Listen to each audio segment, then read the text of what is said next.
Actually, mamaya makikita na naman ulit kami. And I thank God na hindi nila nakita yung ordinaryo, but nakita nila na we have Jesus in our lives. Alam ko, every individual of us, we have Jesus in our lives. Ito yung mag-shine.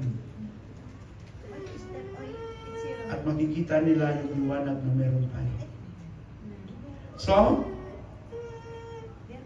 God has a purpose, the divine purpose for everyone, for every individual of us. Yun yung gusto ng Panginoon sa buhay natin.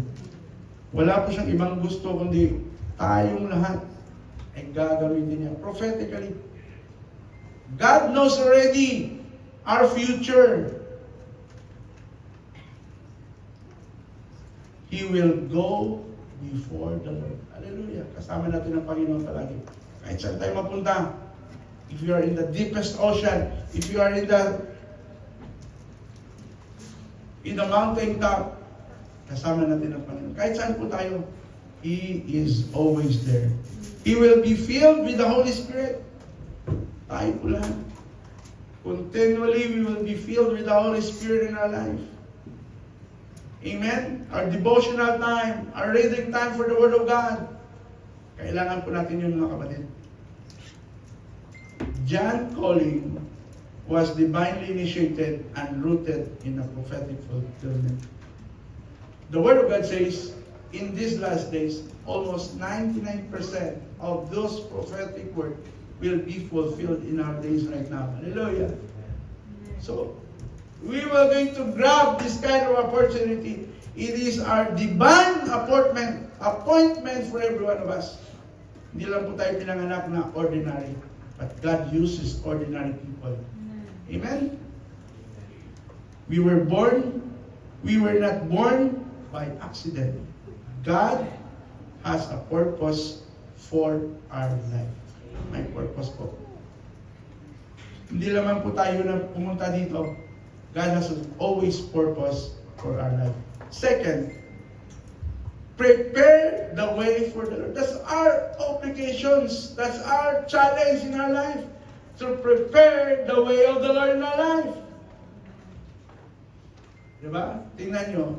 Ilan pa sa mga kasama nyo sa work ang hindi nakakilala kay Lord? Ilan? The boss, the manager. When God brought us to Saudi, Lord, bakit mo kami dinala ng Saudi? You know, the Baba that I have, God has appointed time for him.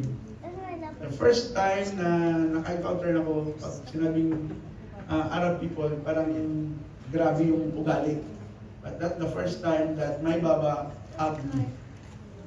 Yan, iyak ako nun. Kasi, siyempre, you're just an ordinary people, but he said, Noy, you are my family. See? My purpose ni Lord. Alam niyo kung anong purpose ni Lord. Siguro, bago siya kinuha, actually, namatay po siyang baba ko. Bago siya kinuha, I share the gospel for him, number one. I give the Bible. Di ba, bawal yun? Talagang binigay yung buong church, praying, and then, nag-sign yung lahat doon. When we give the Bible to my Baba, talagang tuwa siya. And then, the last time is that when we talk, sabi niya, okay, there is a Father, there is a Son, there is a Holy Spirit. Do you believe in that? And I said, yes. It's a confirmation. Yung, akala natin wala, pero merong purpose. Every individual. Minsan, kahit yung boss ko ngayon dito, it has a different, yung makikita yung may puso ka, yung makikita yung buhay mo. Kasi alam niyo naman po dito sa UAE, maraming Cavite City. Kaliwa, kanan. Kaya kumbaga, sabi ng boss ko, you know this, itismuso din minsan yung boss ko. Kilala niyo yung tao, character. Pero alam mo, pinatira niya kami ng wife ko sa bahay nila. It's a privilege for us. May purpose ng Panginoon. He will prepare the way for the Lord. He is the voice in the wilderness. Hallelujah! Tayo po. Mag-ingay po tayo doon. We share the Word of God. Kahit di mo sabihin ito yung versikulo ng God, we share the Word of God. Diba? Even in my boss, dati, yun ang ginagawa ko. Kasi, sabi ko, the Lord loves you. Jesus loves you. Simple word, but it will take rema. Marami pong pangyayari. John lived a life of separations and dedication. He dedicated his life for every one of us. Hoping that this life also of John will take rema in our life.